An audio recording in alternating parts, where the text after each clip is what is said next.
Olá, o programa Questão de Ordem está no ar aqui pela TV Câmara Campinas e desde já eu te agradeço pela companhia e audiência. No programa de hoje a gente vai falar sobre um assunto que é de interesse de todo mundo. O direito que a gente tem na hora de adquirir algum produto ou também de contratar um serviço, o direito do consumidor. E para tirar todas as nossas dúvidas, olha só, eu recebo aqui no estúdio o Francisco Toni, isso mesmo, né? Isso. Assessor jurídico do PROCON aqui de Campinas, o Ricardo Quiminazo. Ele é advogado, e o vereador Sidão Santos, que também é presidente da Comissão de Direito do Consumidor aqui da Câmara. Mas antes de começar a nossa conversa, eu quero lembrar você de casa que também pode participar aqui do programa Questão de Ordem enviando dúvidas por meio do nosso WhatsApp. Anota aí, é o 019 97829 3776. E antes de começar a nossa conversa, eu queria agradecer a presença de cada um aqui no nosso estúdio. Muito obrigada, viu, Francisco, por vir até aqui hoje e falar com a gente. Agradeço em nome da diretora, doutora Yara Pupo, quem está à frente do PROCON, atuando ali de forma aguerrida na defesa dos consumidores. Vereador, obrigada também por atender. A gente sabe que a agenda da casa está cheia, mas o senhor disponibilizou esse tempo aqui. Estou à disposição, né? Sempre que for aí solicitado, né? É um prazer estar aqui no seu programa. Ricardo, você também, muito obrigada. Eu agradeço também o convite, também em nome da OAB de Campinas, do qual eu sou presidente da Comissão de Defesa do Consumidor. Ficamos muito honrados de estar aqui hoje, podendo debater esse assunto tão importante que é o direito do consumidor. Bom, falando em consumidor, dia 15 de março é comemorado o Dia do Consumidor. É quando aí o comércio faz várias ofertas, né? Produtos nas promoções e tanto pelas lojas, também pelo site. Mas e aí, Francisco? Tá tudo aí com promoção. O que a gente tem que olhar na hora de comprar para depois não ter aquela dor de cabeça? Acho que assim, uma primeira ideia que nós devemos ter do Dia Internacional do Consumidor é como ele surgiu, né? Então, mediante um pronunciamento do presidente norte-americano John Kennedy, lá em 1962, com a necessidade de tutelar interesses de consumidores à época por acidente de consumo em decorrência de fabricação de automóveis e em decorrência de protestos desses consumidores, se pronunciou no Congresso, não é?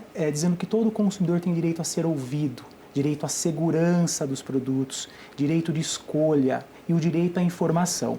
Então, quando nós falamos em direito do consumidor, em tutela do consumidor, o que primeiro deve vir à mente desses fornecedores é a informação a esse consumidor.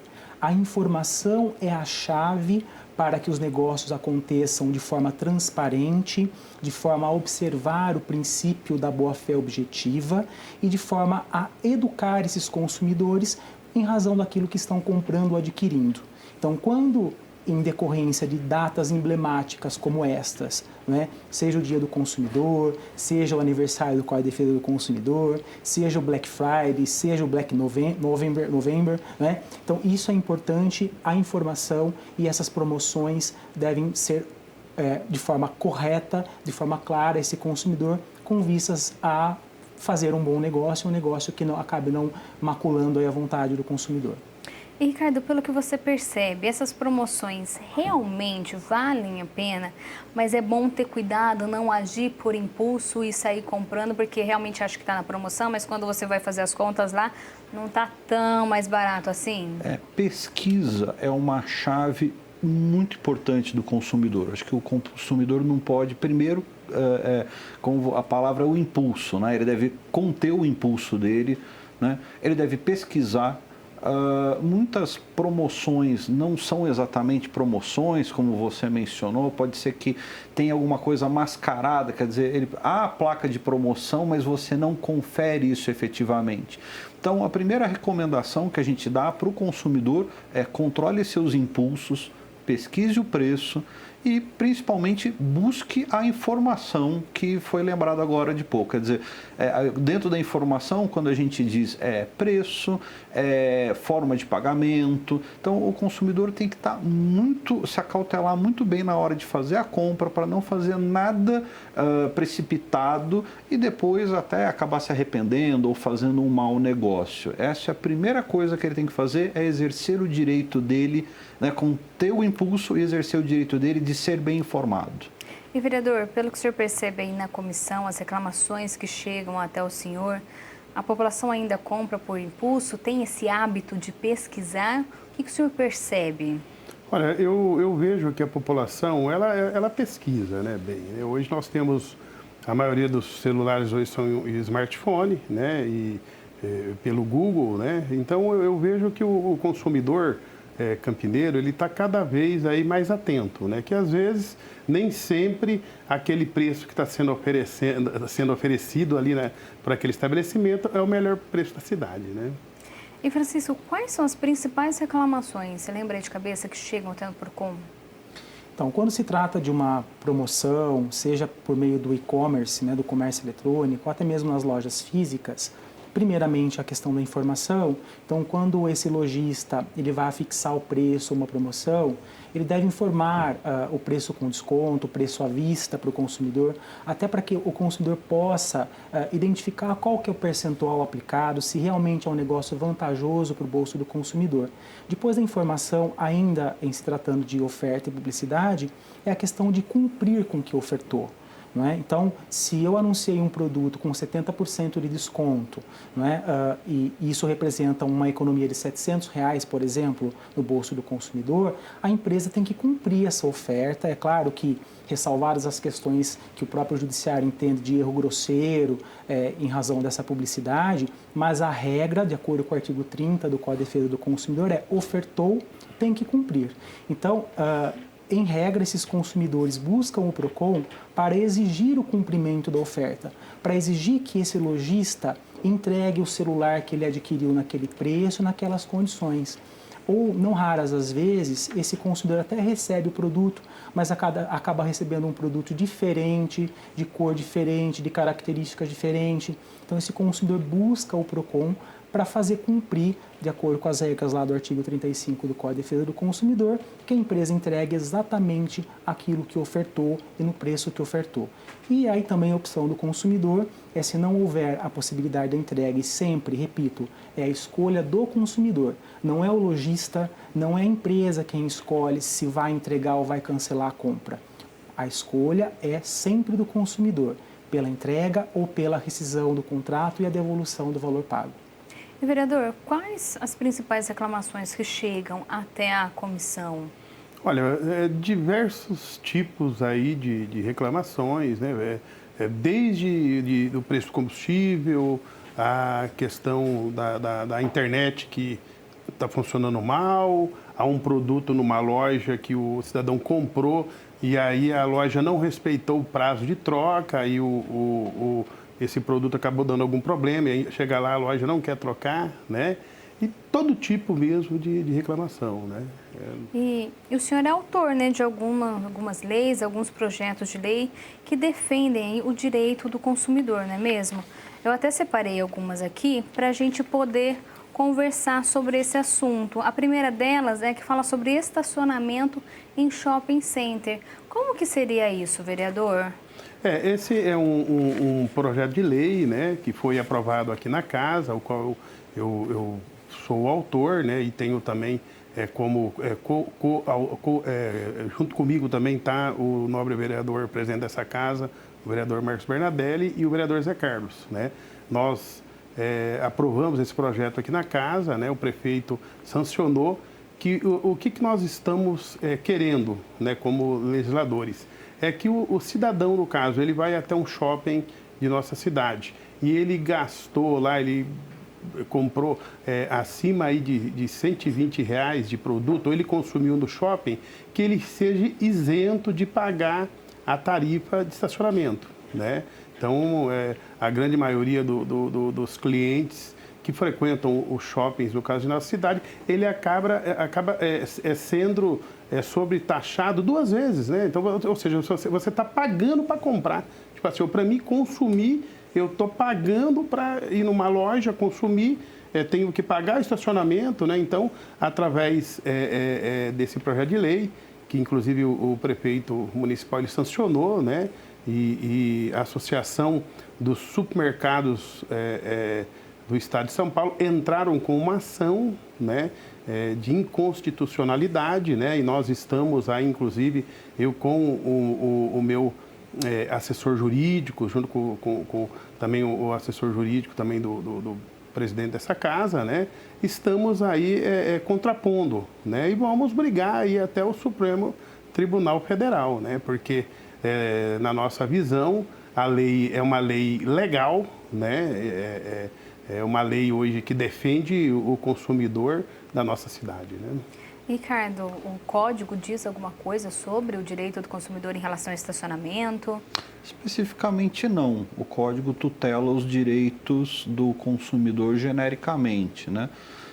Aí é uma questão da legislação, como foi feito, né? A legislação municipal acaba tentando fazer uma tutela sobre esse assunto especificamente, né?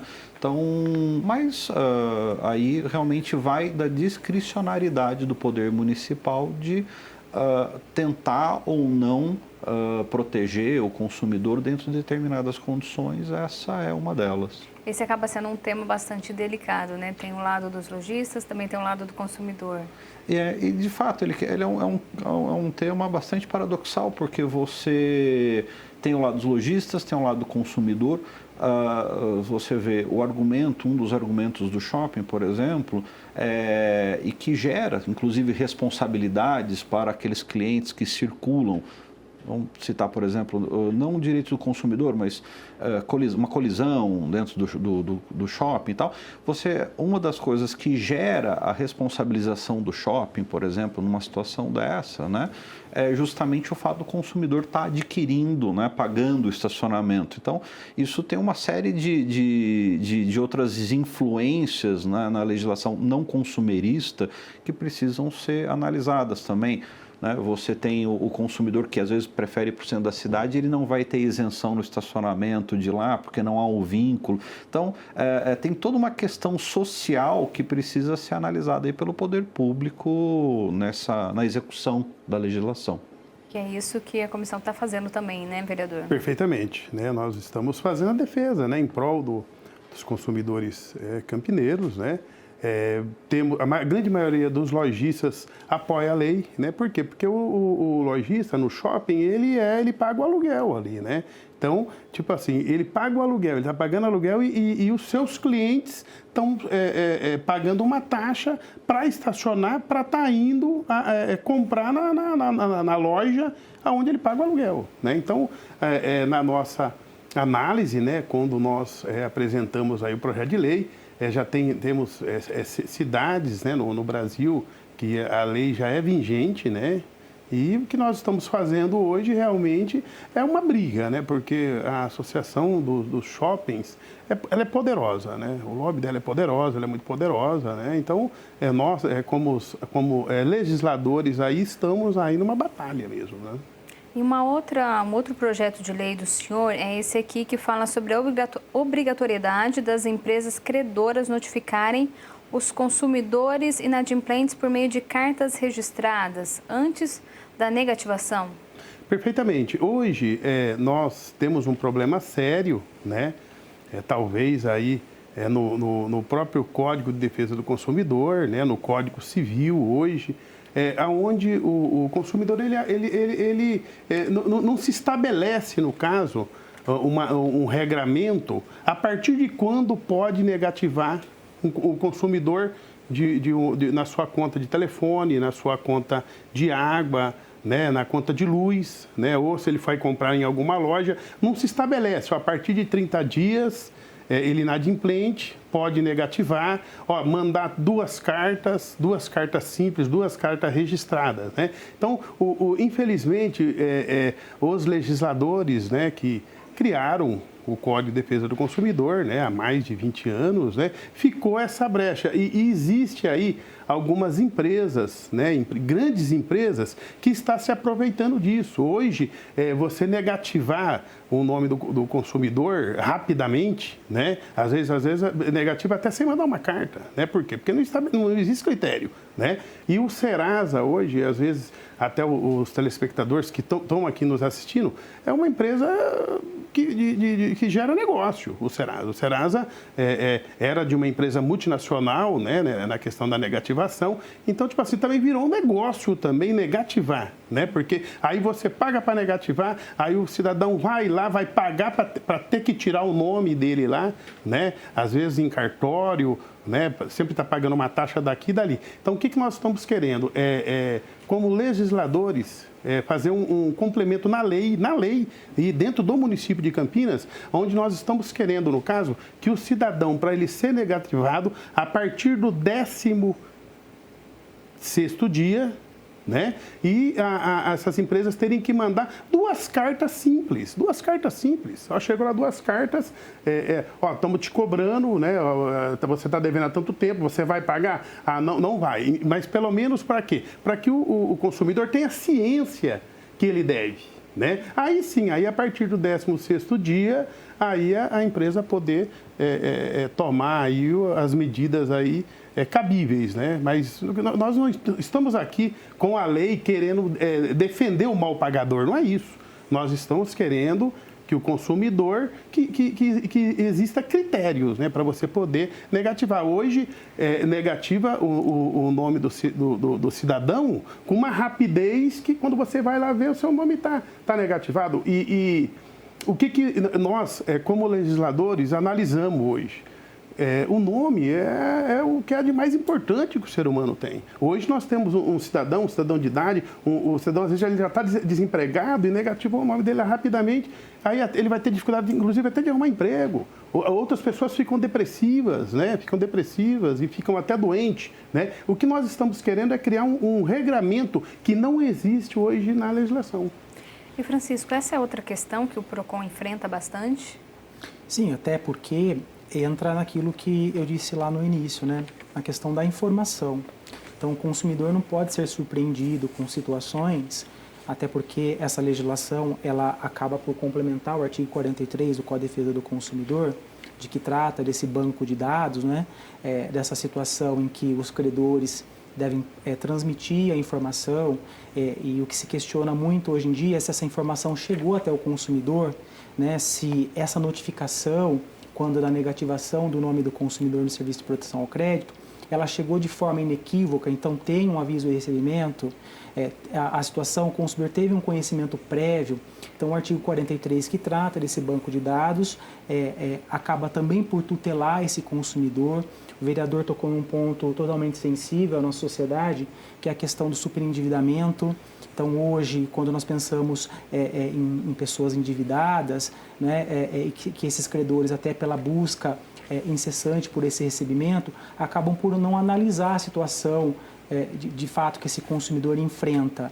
Então, toda a situação legal que venha a proteger o consumidor e conferir a esse consumidor o conhecimento, a informação prévia e a possibilidade, até mesmo, né, vereador, de ser negativado antes, poder negociar essa dívida, poder fazer um parcelamento, e também é um assunto que se discute há algum tempo, né, do superendividamento, da alteração do Código de Defesa do Consumidor para proteger essas pessoas.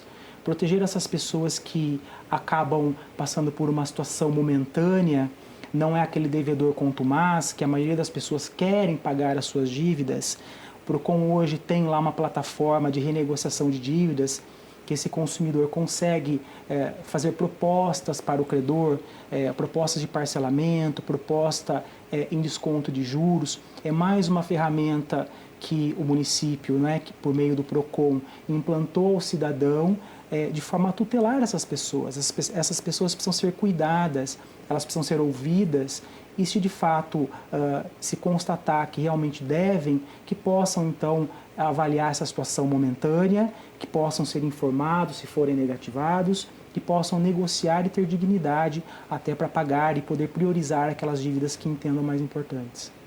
E uma outra lei, que também é do vereador, um projeto de lei aqui, que é que fala que o lojista deve ter cartaz ou placa em um local bem visível, informando a taxa de juros a ser cobrada, vereador?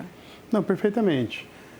Nós temos em algumas lojas da nossa cidade, né, que você não tem estipulando qual é a taxa de juro que está sendo praticado, né? Então, às vezes você tem uma televisão ali, parcela em 25 parcelas, né? Mas não está ali explicitando para o consumidor qual é a taxa de juro mensal e qual o juro que está sendo embutido ali naquelas parcelas, né? O que nós estamos querendo realmente é dar transparência, né, ao consumidor, né? O consumidor ter ciência que ele está comprando e se ele vai pagar um pouco mais de juro, que ele esteja ciente de quanto ele está pagando o juro.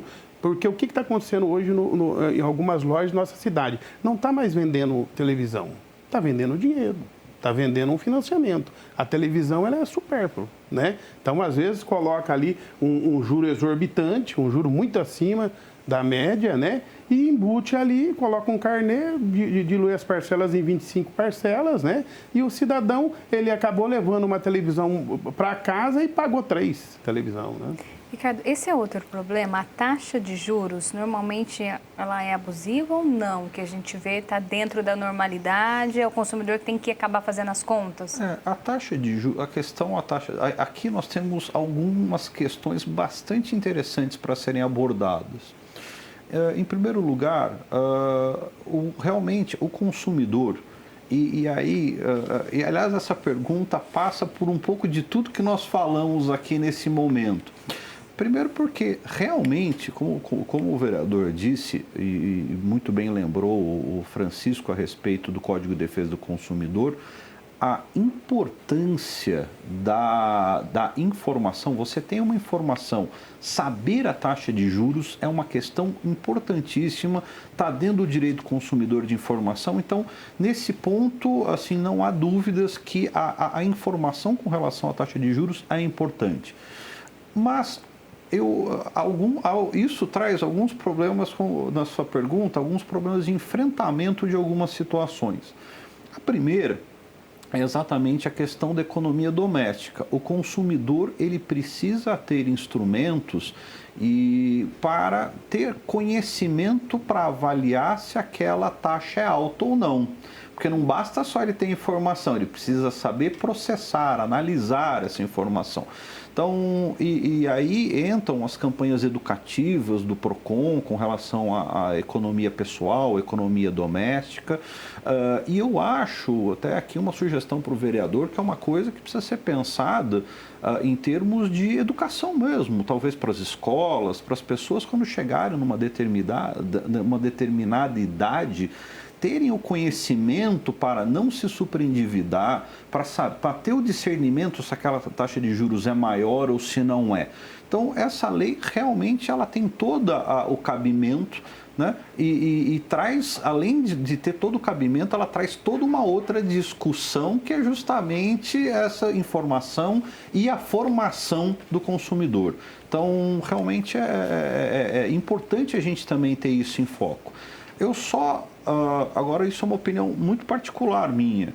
A questão do cartaz só, isso é uma coisa que eu sempre advoguei, que há um excesso, talvez o Francisco possa até contribuir de alguma forma, eu só acho que existe em alguns comércios um excesso de informação ao consumidor. Há muitos cartazes, né?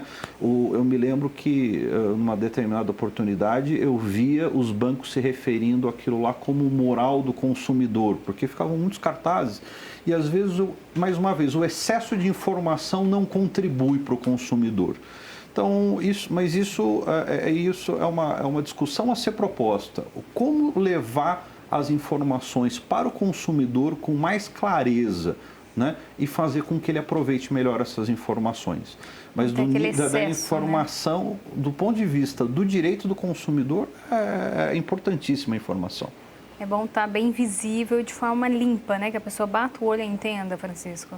Sim, a informação, o Código de Defesa do Consumidor, lá no artigo 6º, ele trata que a informação tem que ser, obviamente, prévia, clara, ostensiva, ou seja, tem que ser de fácil visualização e de fácil percepção a qualquer categoria, digamos assim, de consumidor, denominá-las de categoria, mas desde a pessoa mais simples, mais humilde, que consiga enxergar. Hoje, quando nós falamos de informação, nós falamos também em acessibilidade. Então, legislações que procuram levar informação aos consumidores deficientes. Então, a legislação que determina que o cartaz deve ter ali o braille, que esse consumidor também possa ter acesso, possa ter autonomia. Especificamente com relação à questão dessa legislação, salvo engano, eu não sei se é referente à legislação do vereador, mas foi acho que semana passada que saiu uma publicação recente no Diário Oficial, não sei se é do artigo 52, mas há uma lei específica da outorga de crédito que foi revogada a semana passada acerca do cartaz. Então, eu só não saberia dizer se é exatamente essa legislação.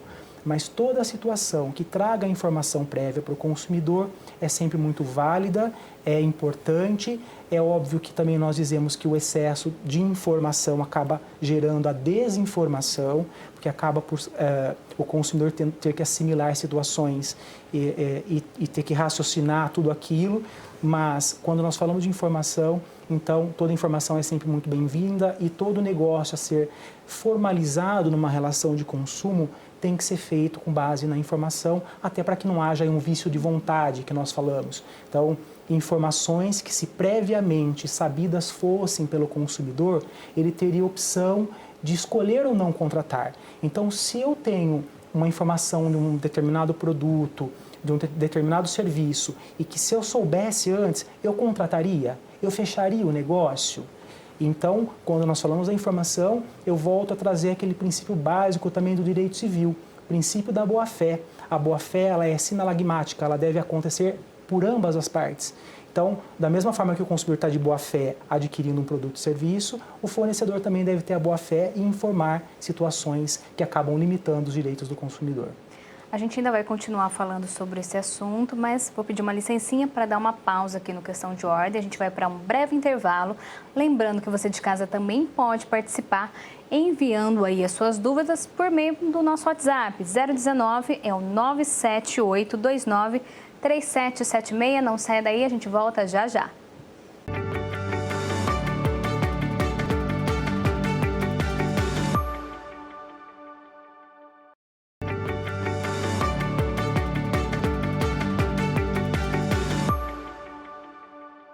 O programa Questão de Ordem está de volta e hoje eu recebo aqui no estúdio o Francisco Tonhi, ele é assessor jurídico do PROCON aqui de Campinas, o Ricardo Chiminazzo, que também é advogado, e o vereador Sidão Santos, que também é presidente da Comissão do Direito do Consumidor, assunto que a gente está falando aí desde o primeiro bloco. E para começar essa segunda parte do programa, eu queria falar sobre as dúvidas do pessoal de casa. A gente recebeu aqui algumas antes, eu anotei aqui. Olha só, o Rafael, do bairro Vila Boa Vista, pergunta: qual o prazo para a troca? Tem sempre que passar pela assistência técnica? Comprou uma máquina de lavar, deu problema já no primeiro mês e até agora não resolveram. E aí, Francisco? Então, quando nós falamos em vício, que a população conhece como defeito, né? O linguajar de falar, olha, o produto apresentou defeito, o artigo 18 do Código de Defesa do Consumidor trata. Então, se não for produto essencial, inclusive essa casa publicou recentemente uma lei sobre os produtos essenciais, são produtos que o consumidor não consegue ficar sem. Então, imaginemos que uma geladeira, um fogão, colchão, até mesmo a máquina de lavar, esse produto apresentou vício e ainda está no prazo de garantia. Teoricamente, segundo a legislação, esse consumidor deveria encaminhar esse produto para assistência técnica. A assistência técnica teria o prazo de até 30 dias para avaliar o produto e, não resolvendo neste prazo de 30 dias, ou se esse vício tiver uma repetição, que nós chamamos de vícios reiterados, então esse consumidor teria direito à troca do produto ou à restituição do valor pago. Quando nós falamos em produtos essenciais, e isso os consumidores pouco sabem, então no momento que ele vai buscar o atendimento do PROCON, o setor de atendimento então passa essa informação e nós procuramos até divulgar isso, né, por meio do nosso site. Então, sendo produtos essenciais, o consumidor tem a prerrogativa de pedir a troca imediata. Então, a população pouco conhece desse direito, e quando nós falamos agora em Dia Internacional do Consumidor, é sempre bom trazer casos emblemáticos. Então, O vício no produto é um dos assuntos também mais reclamados pelos consumidores individualmente. Então, o consumidor ele teve um problema, ele quer a troca da geladeira, muitas vezes ele também não compreende o porquê que esse produto tem que ficar mais de 30 dias na rede autorizada. Então, o CDC lá no artigo 18, desde que o produto esteja no prazo da garantia, seja ela legal, que o código prevê de 90 dias, que é o prazo para reclamar, ou seja, a garantia que o fabricante dá, que em regra tem um período aí de 12 meses, esse consumidor pode exercer o seu direito. Então, num primeiro momento, se não for produto essencial, encaminhar o produto para assistência técnica, a assistência vai dar um parecer ou vai resolver o problema em 30 dias. Se não resolver em 30 dias, ele pode pedir a troca ou dinheiro de volta, ou se esse problema voltar a ocorrer, esse consumidor também pode se valer dessas prerrogativas do artigo 18. Mas aí, Ricardo, mandei para assistência técnica, não tem a peça. O que acontece nesse caso? Na verdade, como foi bem observado, não tem a peça, volta àquela questão, né? Se for o produto essencial, troca, não tem muita discussão. Se for produto não essencial, aí realmente aguarda-se o prazo da lei, né? Agora, o que o consumidor tem que ver é solucionado dentro do prazo, não se tem o que falar, né? Daquilo que foi estabelecido pela lei, não resolvido dentro do prazo, aí ele fica realmente, ele tem que num primeiro momento, a gente sempre recomenda que ele procure o PROCON, né, para tentar uma solução, até ainda se ele perceber, até uns poucos momentos antes, ele percebendo que não haverá cumprimento do cargo, do cumprimento do prazo, ele poderá acionar o PROCON. E se ele perceber que nem mesmo com a intervenção do PROCON ele consegue exercer o direito dele, aí ele não tem nenhuma outra alternativa que não seja se socorrer no Poder Judiciário. Então ele vai ter que realmente buscar a ajuda aí jurídica, né? O juizado às vezes permite, né, em determinadas condições, que até ele faça isso sem a ajuda de um advogado, né? Mas o ideal é que ele procure, dentro desse conjunto de ferramentas que ele tem, procurar o Poder Judiciário, e aí ele vai tentar buscar. Se for o caso, ele pode pedir uma medida, uma tutela de urgência. Então, se dependendo se aquele produto, ainda que não seja essencial, ou mesmo no essencial não houve a troca, quer dizer, então ele vai avaliar a urgência. Avaliando a urgência, ele pode ser tutelado dessa forma. Ele pode pedir uma indenização, né, por esse período que ele ficou sem o produto, seja ela essa indenização por danos morais, por aquele prejuízo que ele teve, a preocupação que ele teve, esse desgaste que ele teve. Ele pode pedir uma indenização vamos dizer, que tenha sido uma geladeira, né, que ele tenha tido um problema, estragou algum produto. Ele pode pedir indenização no valor dos produtos que eventualmente estavam na geladeira, ele perdeu. Ele pode também, se ele usava isso comercialmente, ele pode pedir lucros cessantes, né? Então, o caminho é mais ou menos, o passo a passo é esse, né? Procurou a empresa, não obteve solução, procura o PROCON, não obteve solução, aí é Poder Judiciário, e já fazendo o uso de todas essas ferramentas que ele tem para se ver ressarcido das dificuldades que ele teve. Uma outra dúvida que chegou aqui, a Aline, do bairro Jardim Paraíso, quer saber se quando compra o produto em promoção pode ocorrer a troca. Tem loja que neste período diz que não vai efetuar a troca se der problema. Pode ou não pode? Está na promoção. E aí? Bom, a troca, então, salvo as situações de vício, não é, que nós já tratamos que no artigo 18 do Código de Defesa do Consumidor, o fornecedor ele oferece a troca por liberalidade, o que nós chamamos. Então, se ele faz a troca em 2 dias, em 7 ou em 30, essa informação deve ser clara ao consumidor, sobretudo no que se refere à questão das limitações desses direitos de troca.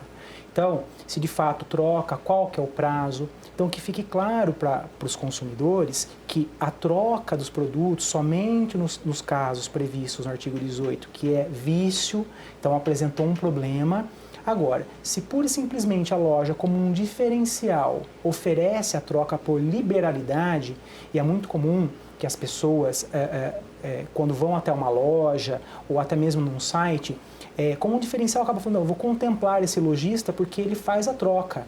Então eu não vou precisar passar por todos os passos lá do artigo 18, mandar para assistência. Imaginemos uma roupa, por exemplo. É muito usual que as lojas façam, tenham uma política de troca. O que chega ao PROCON muitas vezes questionando é que quando o consumidor vai exercer o seu direito de trocar, ele encontra dificuldade. Então, com base nisso, o que o fiscal do PROCON, quando vai até o local diligencial, quando o consumidor traz a sua prova para reclamar? Essa troca foi informada ao consumidor? Qual que é o prazo? Quais as condições de troca? Em que estado que deve estar o produto? Deve ter etiqueta? Não deve ter etiqueta? Então, são as regras que o próprio lojista estabelece que, óbvio, tem que haver a informação novamente, então, informação clara ao consumidor sobre essa política de troca. E o mesmo acontece quando o produto é de mostruário. Você tem que estar ciente do que está levando ali, se tem um risco, um amassado. O que se recomenda é que se faça constar. Mais uma vez, né, a gente volta aí, você vê que está tudo mais ou menos interligado, né? O direito da informação do consumidor, quer dizer, ele tem que saber qual é o produto que ele está levando, se tem um amassado. A gente sempre recomenda que tanto o lojista como o consumidor, em algum tipo de documento, pode ser na própria nota fiscal, na descrição ali, ele faça constar tudo, né? Olha, comprei um produto de mostruário, era de mostruário, ele apresenta risco, ele não apresenta risco, exatamente para que tenha também, como foi mencionado, a boa-fé entre as duas partes. Quer dizer, o grande problema do direito do consumidor, ou talvez a grande incompreensão geral que se vê do direito do consumidor, é que ela é uma via de mão dupla, né? O consumidor tem seus direitos e ele precisa ter vamos chamar de um jogo limpo, né, com o lojista. Então, isso que é muito importante. Então, há um caso, por exemplo, como um produto de mostruário, faça constar tudo que tem, tudo que não tem, peça para o lojista descrever, como o Francisco disse, qual é a política de troca para aquele produto específico. Então, isso resguarda os dois lados, porque já se sabe quando chegar em casa o que pode acontecer, né? E alguns produtos que realmente... e política de troca é realmente uma coisa complicada, né? Eu já vi casos de consumidor que queria trocar simplesmente porque ele queria trocar, né? Chegou em casa, minha esposa não gostou, então, mas tem defeito, não tem defeito, é possível, não é possível para aquele produto. Então, é muito importante, voltamos na questão da informação, mais uma vez, deixar muito claro o que está estabelecido, seja de política de troca, seja do produto que está levando. E uma complementação até ao que o Dr. Ricardo bem disse, quando você tem um produto de mostruário, esse produto, enfim, as suas avarias, ela não pode comprometer as funcionalidades essenciais desse produto. Então, comprar um produto de mostruário com pequenas avarias, com riscos, e a garantia legal, que fique claro ao consumidor, ao cidadão, a garantia legal, ela é indерrogável por vontade das partes. Ou seja, o consumidor tem 90 dias de garantia, independentemente se o produto foi comprado de mostruário. Então, é uma informação valiosa, porque muitas vezes o consumidor, sem saber dessa informação, acaba deixando para lá e não reclamando no prazo. Então, possivelmente, o fabricante até pode dizer, não, eu não tenho 12 meses, mas a garantia legal de 90 dias o consumidor sempre vai ter, e isso é inválido, é nulo de pleno direito constar a exclusão dessa garantia em qualquer documento particular. Vereador, como foi falado aqui, né, é bom o consumidor já entendendo mais ou menos o que ele tem direito ou não e perguntar sempre, né, questionar ali o vendedor para saber o que ele está levando, o que ele pode ou não depois, ler o contrato, porque a gente só assina ali o contrato de compra, mas não lê inteirinho, né? Não, perfeitamente. Eu acho que o consumidor ele tem que ter o máximo possível de informação, né? E até pegando aqui um pouquinho da fala dos colegas aqui, eu sou autor de uma lei municipal, você vê que precisou fazer uma lei municipal para pacificar uma questão no município, que o cidadão ele trabalha a semana inteira, né? Ou a cidadã. Ele vai até a loja, ia até um shopping ou até uma loja do centro, comprava uma roupa, comprava um produto, né? E de repente chegou lá, ou deu algum probleminha, ou ele não gostou, ele quer trocar, que é um direito dele de troca, ele ia no final de semana, que é o dia que ele tinha para trocar, que é sábado e domingo. E muitos lojistas não queriam trocar final de semana, porque até mesmo porque tem muito movimento da loja, não quer dar atenção, ali já foi uma venda que já foi feita, e pediam para esses clientes voltarem no dia de semana. Agora, como é que ele volta dia de semana se de semana ele está trabalhando? Aí o que nós fizemos, né, como legislador? Fizemos um projeto de lei, que hoje é lei municipal, né, que todo cidadão pode trocar os seus produtos aos finais de semana. Você vê que precisou de uma legislação para pacificar essa situação, né? Que muitos... E eu vejo também que quando o cidadão vai lá trocar, muitas vezes eu vou trocar um produto, eu vejo outro e compro outro. Né? E é uma coisa que foi pacificada através de uma legislação, que eu sou autor, e essa casa, né? Uma lei dessa casa. Né? E uma outra situação que a gente está vivendo nesse momento, por causa aí do coronavírus, né? Muita gente tinha viagem agendada, já tinha comprado passagem. E aí, preciso cancelar, não posso ir para determinado país, porque a situação lá está mais crítica que aqui. Posso cancelar essa viagem? Posso transferir para outro dia sem pagar multa? Como que está se ficando essa situação hoje, Francisco? Bom, então, primeiramente nós temos que ter sempre no nosso conhecimento de que o consumidor é a parte vulnerável da relação. Ele é a parte mais fraca. Então, embora seja uma situação excepcional, uma situação classificada pelo próprio Código Civil, caso fortuito ou força maior, e o CDC classifica a situação dessa como um fato superveniente, então lá o artigo 6º, que trata dos direitos básicos do consumidor, acaba lecionando para esse consumidor que a modificação de cláusulas que se tornem excessivamente onerosas para o consumidor, em razão de um fato superveniente. Então é exatamente o que as pessoas vivem hoje. O fornecedor tem culpa sobre o ocorrido? Não tem. Mas no momento de você colocar na balança, o consumidor é a parte mais fraca. Nós falamos que o risco do negócio, é o risco da atividade empresarial desses fornecedores, das companhias aéreas e das agências de turismo. É claro que a tônica do momento, a palavra de ordem é harmonizar, é conciliar. Então o consumidor também precisa ter o bom senso, não é? Embora a lei confira uma prerrogativa que pode sim, numa situação excepcional, pedir o cancelamento ou alteração do destino ou alteração de data. Entretanto, também pelo fato disso acontecer numa situação em que assola a todos nós, sobretudo os próprios fornecedores, é importante que esse consumidor sempre esteja disponível a uma margem de negociação, não é? Até pensando em que isso pode gerar uma reação em cadeia de cancelamento. Repito, é um direito do consumidor, em razões de fatos supervenientes, pedir a revisão de cláusulas que acabem sendo onerosas depois de um fato, que também, se todos tivessem a previsão de que isso ocorreria, teriam feito previsões contratuais no caso de cancelamento. Então é importante que esse consumidor, no momento de sentar à mesa para negociar o cancelamento ou até mesmo a remarcação, que busque também dar opções para esse fornecedor, porque o código ele tutela a defesa do consumidor, mas sobretudo ele também preza pela harmonia das partes, ele preza pela harmonização das relações de consumo. Então é importante que esse consumidor tenha em mente que é o seu direito, entretanto é importante que ele vá com possibilidades até, se for o caso, de remarcar ou de alterar eventualmente o destino. E uma outra situação que a gente tem visto muito, Ricardo, é que produtos básicos para esse momento, máscara, álcool em gel, subiram absurdamente o preço. Pode isso? É interessante, são duas situações bastante interessantes, até em questão, complementando também um pouco a resposta do Francisco, né? A Secretaria Nacional do Consumidor já andou acionando, né? Já comunicou que vai pedir, como ele bem lembrou, é um direito do consumidor, porque ele não tem culpa, né? Falou que já está emitindo, a Secretaria Nacional, ela fala do caso fortuito do força maior, que é o Código Civil. O PROCON estadual tá indo também pelo lado de que o consumidor ele tem o direito a ter o serviço, né, a sua saúde protegida, né, na prestação de serviço. Então, ele não precisa se colocar em risco para receber aquele serviço.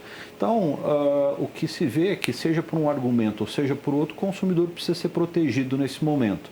Então, nós chegamos na questão realmente do cancelamento das viagens, em que aparentemente o governo vem sinalizando com a possibilidade de intervir, né, inclusive sugerindo, né, para harmonizar a relação, que o consumidor remarque a data. Ninguém sabe exatamente, mas para que a sugestão que estava se cogitando na ANAC, né, na Agência de Aviação Civil, e mesmo no Ministério do Turismo, era criar vouchers, né, com validade mais longa, para que o consumidor também, porque o consumidor, ele no fundo, ele queria estar lá, né, visitando aquele lugar, ele gostaria de estar participando. Então, para que haja uma composição que não prejudique a economia e que atenda a expectativa do consumidor.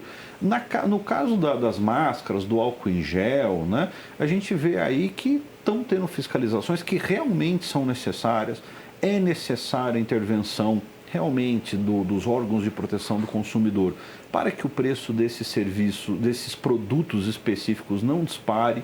Eu acredito que em algum momento até o PROCON acabará tendo que volver os olhos, inclusive para questões de desabastecimento, né, de estocagem de produtos, mas realmente o consumidor está dentro tem que ser protegido. O disparo de preços não é justificativa, né?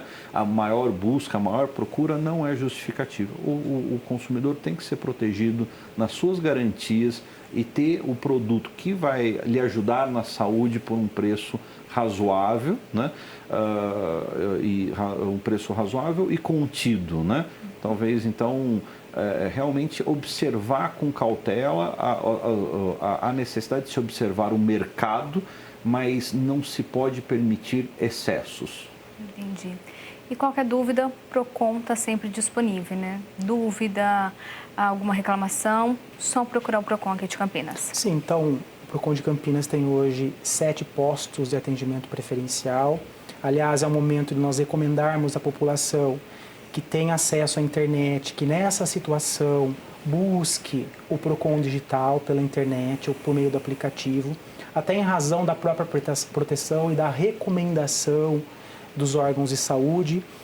Então, 7 postos de atendimento físico, a sede administrativa, onde o PROCON realiza as audiências de conciliação e mediação, o telefone 151, então o consumidor consegue falar com o atendente do PROCON, tirar as suas dúvidas e fazer denúncias. É interessante até ficar claro aqui para o consumidor, o PROCON soltou um relatório, né, como é de costume soltar por ocasião do Dia Internacional do Consumidor, que foi ontem, divulgando dados. E um dado muito interessante, acho que para todos nós reflitamos, é que em razão de quase 30 mil reclamações individuais, que são aquelas reclamações que eu peço algo para mim como consumidor individualmente, não é?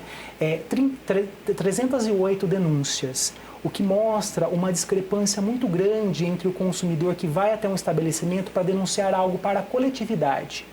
Então, não é só a mim que me afeta também o meu próximo. Então, é trazer a população a auxiliar também a fiscalização, a equipe de fiscais, porque o consumidor acaba sendo um fiscal cidadão.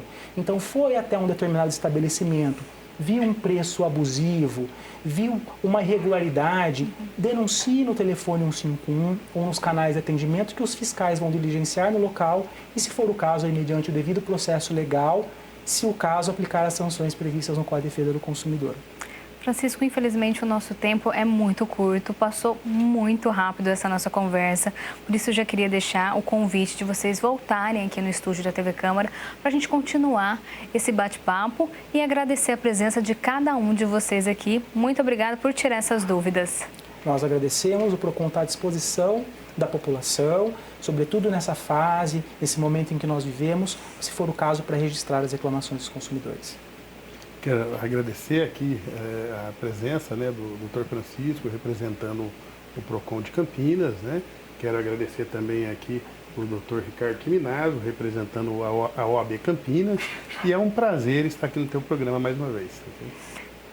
Mais uma vez, agradeço também a oportunidade, né? O assunto passa rápido porque é fascinante, né?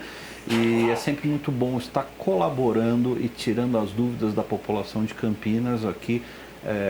Não é sempre que a gente tem essa oportunidade, mas é um prazer poder estar colaborando com os campineiros em geral, para eles poderem saber e exercer os seus direitos corretamente. Com certeza a gente vai voltar nesse tema, não só no Questão de Ordem, mas também como em outros programas aqui da casa. Então, muito obrigada pela participação de vocês.